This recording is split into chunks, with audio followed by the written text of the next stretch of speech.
have a sip. Beers to you. Do you remember that from Any Which Way You Can? That's Beers right. to You song.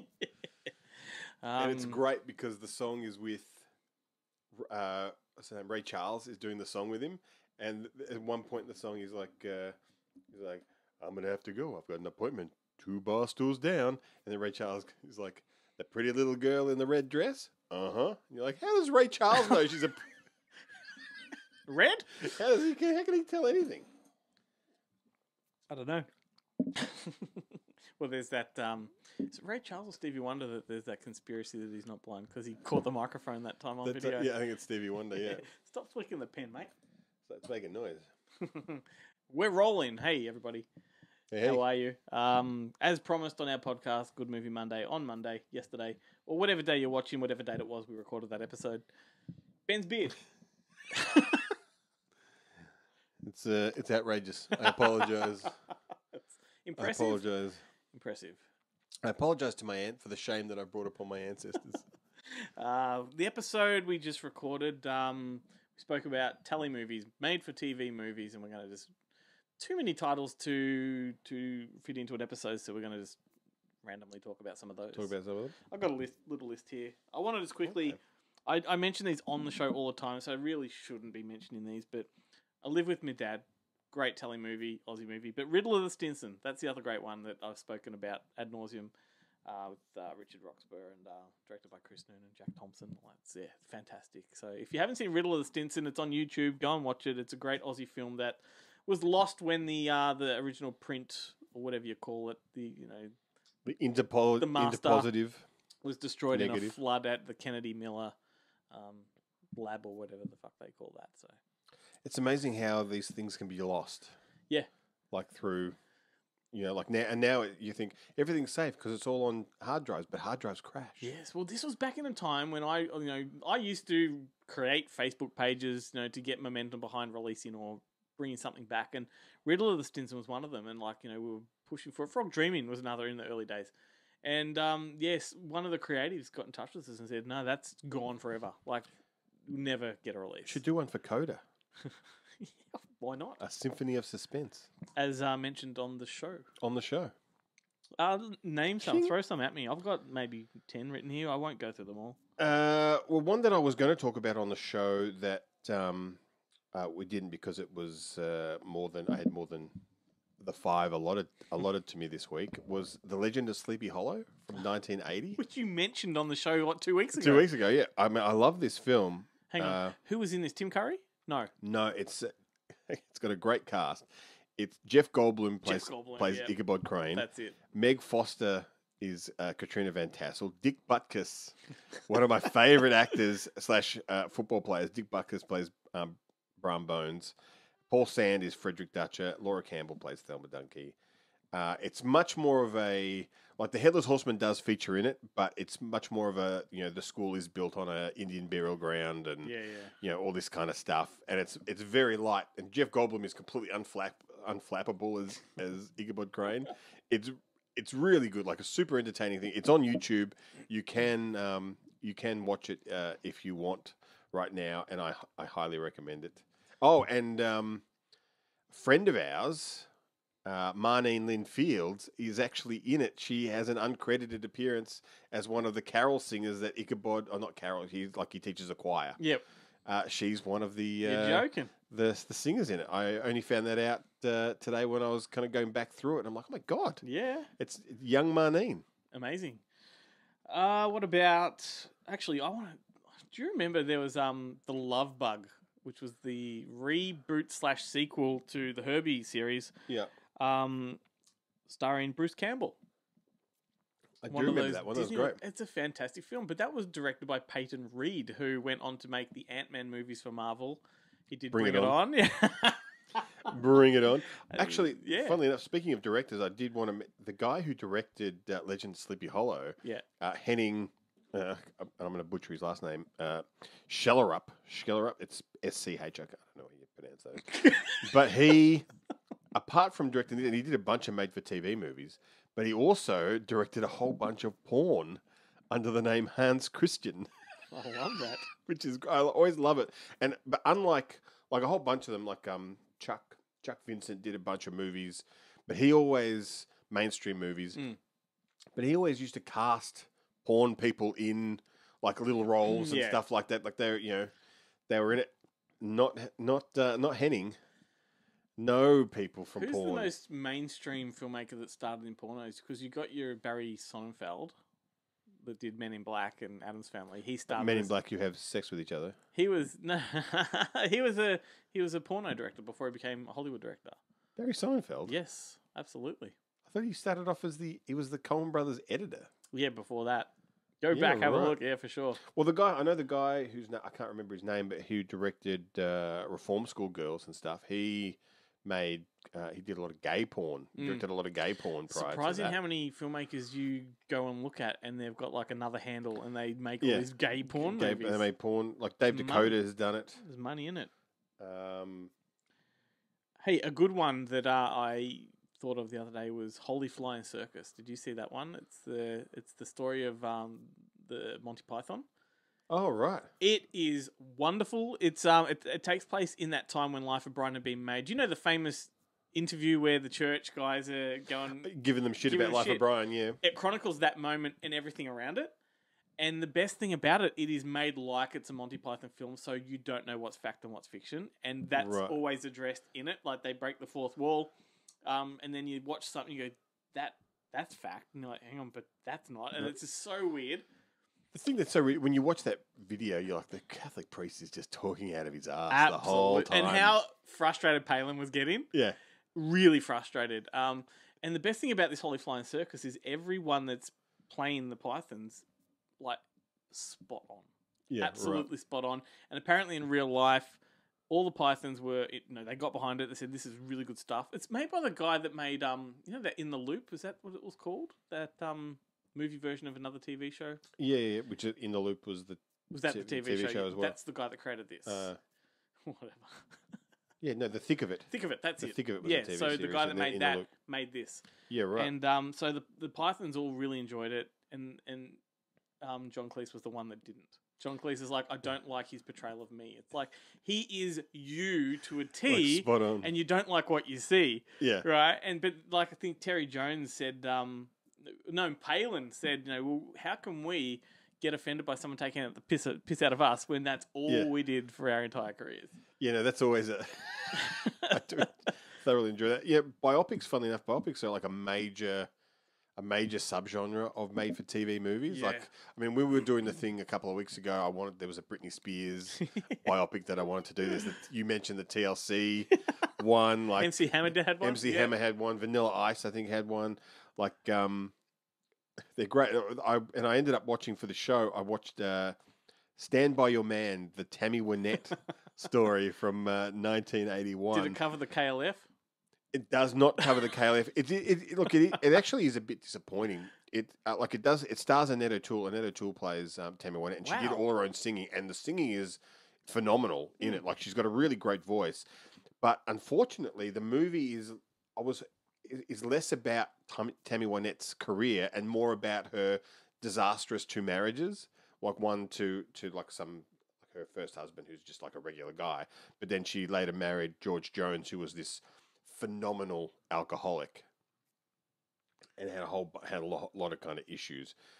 And so it's all about that, like the writing of Stand By Your Man and like all of these songs and stuff, like really takes a back seat. Yeah. And her, like, she's on the Grand Ole Opry, she's doing shows, she becomes the first lady of country, and they're just like little things in the background. They never. It's like that new David Bowie biopic where they couldn't use any of his music. Songs. But in this one, because she sings them all, like a whole bunch of her songs are in it. Yeah. It's great. Like it's just a shame. But you know who else is in it? And you mentioned Teen Wolf in the show. Yeah. But James Hampton, the dad from Teen Wolf, is actually the music producer that first records it. He's great. He's just like this lovely guy. Like I don't think he could ever really play an arsehole. I reckon he play like he played an arrogant suit in something. Was it the China Syndrome. I think he played the. Oh, is he? He's the media liaison for the big company that's corrupt and all that, and he actually is quite evil in it. Yeah, but he's kind of still cuddly. Yeah, I believe it. Yeah, no, that's I've got to check that one out. That sounds good. Do you know? Here's something about Annette O'Toole. Do you know she's partly responsible for some of the music in like A Mighty Wind? No, really. She's married to Michael McKean, right?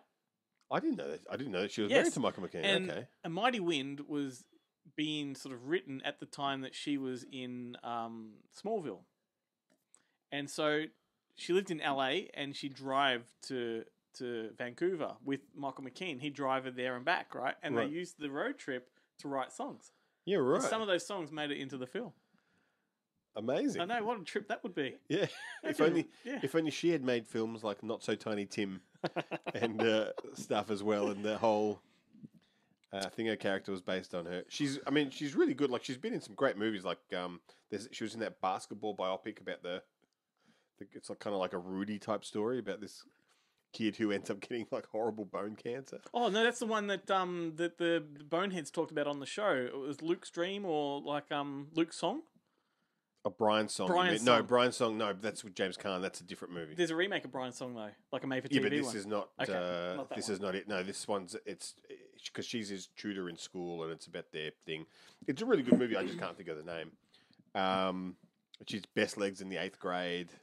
She what's that? She's Crossed My Heart with Martin Short and stuff. Like, she made these great great kind of movies when she was younger. Well,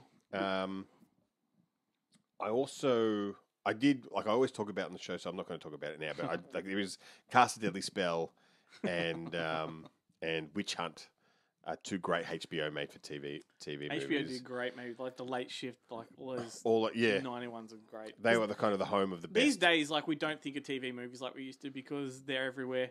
Everything's quality now. Your HBOs and your Showtimes. Well, HBO did adult ones. That was the difference. Like the TV, like ABC and NBC, they've always been doing these TV movies, but they're always pretty kind of safe, kind of. But now we've got your Netflix and everything is made for TV essentially. Yeah. So back in the day, the greatest lie that Netflix ever told is the Netflix original. You just bought this. Yeah. Like, some of the stuff they commission themselves, but other things they buy at festivals and go, we're just going to put this on Netflix, and it's going to become a Netflix original. There definitely needs to be a different label. Like, you got your Netflix originals that they've funded and raised up, and then you've got the Netflix acquired. Like, it's got to have a different kind of name. Yeah, that's right. You can't call it a Netflix first original or something like that. But what have we got? You can't talk about TV movies without Revenge of the Nerds 3 and 4. I didn't realize they were made. Of course, why would they have been made? Yeah, way too late for the drive-in kind of. That's it. Number 3, questionable, but number 4, Nerds in Love. I love that one. That's where Booger gets married and James Cromwell comes back. I've never seen it. I've only seen the. I don't know if it's made for TV or it's DTV. Part 3. He's got a ponytail. Yeah, yeah. That's where he's the dad now. Yeah, but he's also like that begins. That's number 3, and that begins with the new Next Generation. The Next Generation, yeah. And Lewis, was it Lewis or Gilbert? No, it's Lewis. Lewis is the Carradine character, right? Yeah, yeah. He now plays like a rich yuppie with a ponytail, and he's not a nerd anymore. But his nerd comes out halfway through. Like, they try to expose his nerd. And he's good friends with Ted McGinley. But Ted McGinley just wants to bang his wife. Number 3 is a wedding movie, and Booger gets married. But my favourite thing about it, it's so dumb. They all get together for the wedding, and no, it's afterwards. They get married, but then they have a child, right? Right. And they all get together for like a baby shower or something like that. Is Anthony Edwards in this one? No, he's not. Actually, he is played by a different actor in Part 3. Or was it Part 4? One or the other. Because he doesn't make it past the first one, does he? He doesn't get to the... He's in Part 2 as a cameo at the start. Yeah, because he's got a broken leg. Yeah. But anyway, so whatever the occasion is, whether it's a first birthday or whatever, they have this baby, and James Cromwell comes from out of nowhere as the father of Lewis. Comes up, he picks up the baby, and all the nerds crowd around, and he holds it up, and he's like, "Behold, the nerd child." And they're all like, so stupid. It's like that Freaks One of Us scene. But this is James Cromwell after Babe and all these other great movies that he's made. LA Confidential. And he's come back to do, Nerds in Love. Yeah, you gotta, it's like... Go back to your roots. Yeah. No John Goodman, though. He didn't come back. It's like Michael Gross doing all the Tremors movies and Kevin Bacon going, "I'd love to do another Tremors movie." Like, There's a difference between doing them all and wanting to do wanted- one. Well, I'm sure it never gets past his agent. Like, Yeah. it probably doesn't even get to the offer. Like, do you want to come in and just do a cameo? When I spoke to Michael Gross for the show, he's like, I will keep doing this. Like, I love doing this. Well, what else is Michael Gross doing though? And he does a lot of Hallmark. Oh, I'm sure. Yeah, But, of course. Treat Williams does a lot of Hallmark. I don't know if He takes it really seriously though. Like the science of tremors, he takes very seriously. Like whenever Yeah. Burt Gummer is written and certain things he does, he's like Burt would never do that. He would never do that. And he puts his foot down like he can. Yeah. Like he's Burt Gummer. he's the star of the show. Um, He's the celebrity they've got. we got Ewoks, and they're two good ones. Yeah. Once again, here I thought they were theatrical They movies. might have been here, I reckon. I think I saw Caravan. I don't know vaguely how remember saw it. those, newspaper cuttings of, Village Twin or something like that, Yeah. and it's got Ewoks. I mean, I saw them on video, so I don't know. yeah, Like, I was never a big movie. they're good I enough was, for theatrical. I was never a theatrical. Like, my parents did not really take us to the movies. They're Like good much. enough for But theatrical. they took us to the video store. Yeah, So I don't really know what was theatrical and what wasn't. So, but they were. but I was surprised that I did see it come up on a couple of made-for-TV searches that they were made for TV. Yeah. Um, What else you got? Anything there? well, I did want to talk about there was the British Children's Film Foundation used to made like a string of really awesome made-for-TV movies for kids. Yep. One that I was going to talk about on the show was this one called Sky Pirates from 1977, which is about diamond smugglers who are using big remote control planes to fly across the English Channel to smuggle diamonds out of France into the UK. Not the Australian Sky Pirates. Not the Australian Sky with John Hargreaves. No, completely different. Way before that. Yep. And it stars Bill Maynard. Maynard? Yeah, Maynard, who's Greengrass in Heartbeat. If you're a Think you're a Heartbeat British, fan. if you're a British TV fan, which was really cool. Like Jenny Agata made like her first film was one of these British Film Foundation ones. Some of them were super dark, but they made them for like they span from the 70s up to the late 80s, early 90s kind of thing. And a lot of stars have kind of passed through those things. But you can buy them from Zavvi. There's a couple of bumper packs with 6 to 9 movies per pack, and then they had this little kind of collection DVDs with 3 movies in each of them. And they had there were like weird kind of culty sci-fi type ones, and there were like action ones and mystery crime type ones. There was like a super cool kind of series. Very similar to the Canadian Tales for All series that they did. Peanut Butter Solution being the classic. The big one, yeah. The Tommy Tricker. As a kid, I thought that was Australian, even though no one has an Australian accent Well, in it. no, but the guy that directed most of those is from Melbourne. He's a Melbourneite. I can't remember his name, to be honest with you. I mean, actually, we didn't talk about any of them. And I'm sure they were made for TV, but there was a string of Aussie ones like Mystery Island and like Simon and Miles Buchanan starred in like 90% of these, Miles Buchanan, yeah. Made for TV movies for kids. Mystery Island, Castle. What was that Castle one? Was there a Magic School Bus somewhere in there? Was it a TV show or was it a TV movie? I mean, the Magic School Bus was a TV show. Did that have the grandmother from Two Hands in it? It was a cartoon. I don't know. No, it's not that then. No, there's a. I think my did the memory voice. serves me well. It's a TV movie for kids. You thinking of the Curiosity Shop? No, no. Because one of the women from the Curiosity Shop gets naked in Mad Max Fury Road. Curiosity Show. No, do you remember Swap Shop? Swap Shop.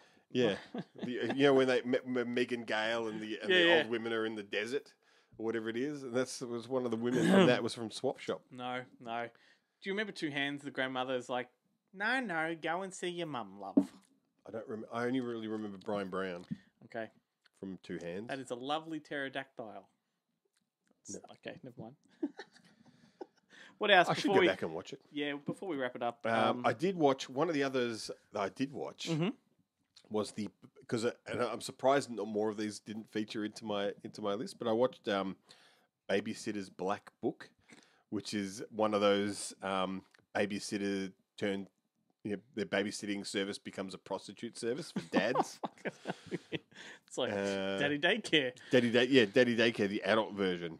But this one stars Spencer Locke from Landmine Goes Click that we released a couple of years ago. And she wants to get into college, and her parents, I don't know, they fuck up somehow and have to pilfer her college fund. And she's worked hard for and they're they're high school girls. Yep.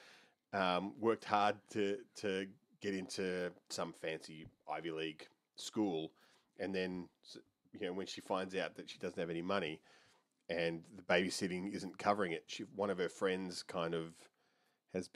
she finds out one of her friends has been banging one of the dads, and he's been paying her. So they basically start this service where they.